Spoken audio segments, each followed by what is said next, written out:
ఎలా ఉంది కూటమి ప్రభుత్వం ఏర్పడి నిన్నటికి సంవత్సరం అయిపోయింది, సంవత్సర పరిపాలన ఎలా ఉందంట? చాలా బాగుంది గారు. ముఖ్యంగా రోడ్లు మాత్రం బాగున్నాయండి. కనీస అవసరాలు గడుస్తున్నాయి. ఏవైతే మనిషికి కావాల్సిన సదుపాయాలని కరెక్ట్గా అందుతున్నాయి. విచ్చలవిడిగా ఇష్టం వచ్చినట్టు కాకుండా ఎవరికి ఎప్పుడు ఏది కావాలో అది సకాలంలో అందేటట్టుగా సక్రమ కాలంలో అందుతున్నాయి. ఇంకా కొంచెం మంచి పనులు చేయడానికి కృషి చేయాలని కోరుకుంటున్నాం. నిన్న తల్లికి వందనం కోసం ఎదురు చూశారు ఏదైతే ఉందో, తల్లికి వందనం కూడా విడుదల చేయడం జరిగింది.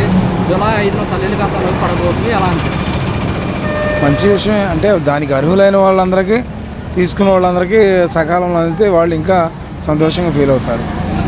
అది అర్హత కలిగిన వాళ్ళకి ఇవ్వగలిగితే చాలా మంచిది. ఇప్పుడు మన ఇండియన్ సైకాలజీ ఏంటంటే, మనం బాగుపడిన దానికంటే పక్కనోడు ఎందుకు బాగుపడాలి. ఇప్పుడు ఆమె చూడు, ఇప్పుడు అదే మైక్ ఆమెకి ఇచ్చి మాట్లాడమంటే ఏమంటుంది? ఆడవాళ్ళు కోపం, వాళ్ళకి ఇంట్లో ఏం కావాలి, టైంకి గ్యాస్ బండ్ కావాలి, వాటర్ ఫిల్టర్ కావాలి, లేకపోతే బియ్యం లేకపోతే బాధ. అట్లాగే ఎవడు మానవుడు ఏం కోరుకుంటాడండి? కూడు, నీడ, గుడ్డ, ఇంకా అంతమంది ఏం కోరుకుంటాడు? కడుపు నిన్నోడికి మనం బిర్యానీ తిన్నవాడికి వెళ్ళి పంచపక్షపాలనలు పెడితే తింటాడా? అట్లాగే పోయిన ప్రభుత్వం మీద చాలా వరకు 100% చాలా వరకు బాగుందండి నా అభిప్రాయం ప్రకారం.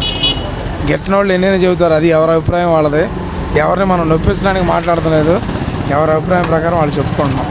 అది ఈ నెల 20న రైతులకు సంబంధించి కూడా అన్నదాన స్థితిగా 3 విడతలకు ఇస్తామని చెప్తున్నారు. ఎలా అనిపిస్తుంది? ఎలా అంటే మనకు వ్యవసాయం లేదండి, కొంచెం రైతుల గురించి మనకి అంత బాగా తెలియదు. మిగతా విషయాల గురించి చెప్పగలం. కానీ ఆగస్టు 15న మహిళలకు ఉచిత బస్సు ప్రయాణం చేస్తుంది ప్రభుత్వం. దానికి కూడా ఇంటికి కసరత్తు చేస్తుంది. ఉచిత బస్సు అంటే ఇప్పుడు ఆల్రెడీ అంటే మనం అది అధికారులు ఎన్నుకున్న విధానాన్ని మనం ఏం చేయలేము అనుకోండి. కాకపోతే అటు కేరళ, తమిళనాడు, ఇటు తెలంగాణలో కూడా మనం పడుతున్న ఇబ్బందులు చూస్తూ ఉన్నాం. ఈ రోజుల్లో మనం ఇద్దరు కలిసి టీ తాగితే 20 రూపాయలు అయిపోతున్నాయి. చిన్న గిన్నె అట్టు 50 వేసుకోండి, ఇద్దరు తింటే 100 అయిపోతున్నాయి. అటువంటి రోజుల్లో కూడా మనం రెక్కాడితే కానీ డొక్కాని పరిస్థితుల్లో ఉంటే ఫ్రీ అనే పథకం నా అభిప్రాయం ప్రకారం చాలా వరకు కరెక్ట్ కాదేమో అని అనిపిస్తుంది. అంటే ఒక్క ఆటో అని కాదండి, ఉచితం అనే మాట నాకు అసలు నచ్చలేదంటే ఇప్పుడు నేను ఇవ్వట్లా, మీరు ఇవ్వట్లా, ఎవరి జేబులో ఇవ్వట్లా. పథకం అమలు చేస్తామని ఒప్పుకున్నారు.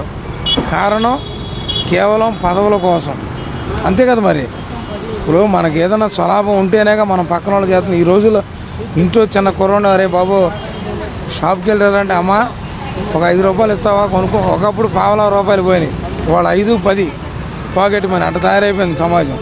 అట్లాంటి ఇంట్లోనే ఆ విధంగా విభేదాలు ఉన్నప్పుడు ఇవాళ ప్రపంచంలో మనం ఉచితంగా ఇంకో మనిషి దగ్గర నుంచి మనం పొందాలనుకోవడం అది చాలా అసభ్యకరమైన మాట అనమాట. ఎందుకంటే 1 సంవత్సరం అయిపోయిందని మీరే అంటున్నారు, ఇంకా 4 సంవత్సరాలు ఉంది. ఈ 4 సంవత్సరాల్లో రోజు కనీసం సుమారుగా నెలకి ఆర్టీసీకి 2 కోట్లు లాసు. ఇది ఉచిత ప్రయాణం వల్ల, ఓన్లీ మహిళలకు ఉచిత ప్రయాణం వల్ల. చాలామంది మహిళలకి పాపం మనం మాట్లాడే మాటలు బాధ కలిగించవచ్చు. అంటే ఉచితం పెట్టొద్దని కాదు, కాకపోతే ఏంటంటే ఉచితం వల్ల మనకేంటంటే బోల్డ్ అంత సోర్స్ కోల్పోతున్నాం. ఇవాళ మనం ఉచితం అని ఏదైతే అనుకుంటున్నామో, ఇవాళ ఉదాహరణకి షాపింగ్ కాంప్లెక్స్కి వెళ్తే 2 చీరలు కొంటే 1 చీర ఫ్రీ అంటారు. కానీ ఆ ఫ్రీ అనేది 2 చీరలపై పడిపోతుంది. ఎవరికి అర్థం కావట్లేదు. ఉచితం అనే మాట వాళ్ళకి అర్థమవుతుంది. అట్లాగే ఉచితం అనే పదం నాకు నచ్చలేదు. మనం ఇంకొకరి మీద మనం ఉచితం అనేది ఉంటే మనం సోమర్థనానికి అలవాటు పడినట్టే. ఎవరికి ఉచితంగా ఇస్తారు అన్నాళ్ళు? ఇవాళ మనం ఉచితం అనుకున్నాం. ఇందాక ఆమె వచ్చి ఏమంది ఏమంటే, డ్వాక్రా మహిళలకు డబ్బులు వేసారా, కరెంట్ బిల్లులు ఇచ్చేసారా, రైతులు రుణమాఫీ ఇచ్చారా, గ్యాస్ బిల్లులు డబ్బులు వేసారా? కరెక్టే.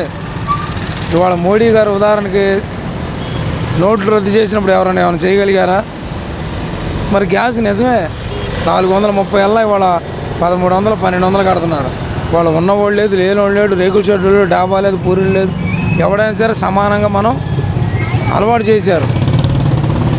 ఫోను రిక్షా దొక్కునే వాడి నుంచి, అడుక్కునే వాడి నుంచి, ఒక బిజినెస్ మ్యాన్, కామన్ మ్యాను, మరి కుర్రోడు, స్కూల్ పిల్లలు, వ్యవసాయదారులు అందరూ కూడా ఫోను, స్మార్ట్ ఫోన్. ఒకప్పుడు 10 రూపాయల కార్డులకి కాలు అని మాట్లాడేవాడు. ఇవాళ ప్రతి ఒక్కడు జేబులో పైసలు పెట్టి అన్లిమిటెడ్. మరి అవన్నీ మనకు అలవాటు చేయటమే. ఫోన్ ఉంటే సరికాదు, దానికి నెట్వర్క్. మరి ప్రపంచం ఈ విధంగా వెళ్ళిపోతూ ఉంది ముందుకి. ఇట్లాంటి పరిస్థితులకు ఉచితం అనే పదం ఆ మహిళలకు ఉచిత ప్రయాణం అనేది చాలా కరెక్ట్ అయిన పదం కాదు. అది పెట్టినందువల్ల మనం ఇబ్బందులు పడతామే తప్ప ఆ వారం మనం ఇంకొక 4 పథకాల ద్వారా మన డబ్బులు మన ఇవాళకి కరెంట్ బిల్లులు మీరేంటి నేనేంటి 2012 2022 కానించి ఆ సంవత్సరం తాలూకా బొగ్గు తాలూకా అవన్నీ మనం ఇవ్వడానికి కూడా కరెంట్ బిల్లు చూసుకోండి. మీరు ఇంటికి వెళ్ళాక మీరే చూసుకోండి. 160 మనం కట్టింది 100 రూపాయలు అయితే కాల్చుకున్నది 130 రూపాయలు 80 రూపాయలు 90 రూపాయలు ఇవన్నీ అదనపు ఛార్జీలు. ఏం చేస్తాం? ఎవడు ఏం మాట్లాడలేము. ఏదైనా మాట్లాడితే కరెంట్ కట్టు ఏం చేయగలం? అట్లాంటి పరిస్థితుల్లో మనం బతుకుతున్నాం.